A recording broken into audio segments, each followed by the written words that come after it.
Hello everyone, আমার mini ব্লগে সকলকে ওয়েলকাম।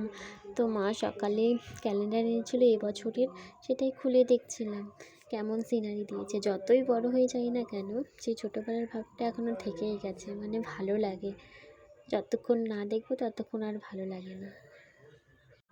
তারপর স্নান করে পুজো করে নিচ্ছি, যেহেতু আজ শনিবার আমিই পুজো করব। তারপর পুজো করে পুজো করা হয়ে গিয়েছে, এখন রান্না করব। আমি আজ ঘুগনি রান্না করব, তার জন্য মটর সেদ্ধ করতে বসিয়ে দিলাম।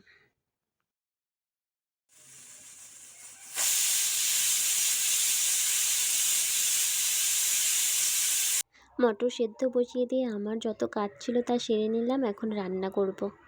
তারপর খেয়ে দিয়ে রেস্ট করে আমি বিকেলে বসেছিলাম বেদানা খেতে। বেদানা খেতে ভালো লাগলো, ছাড়াতে যে কী বিরক্তি লাগে, বাট খেতে বেশ ভালো লাগে।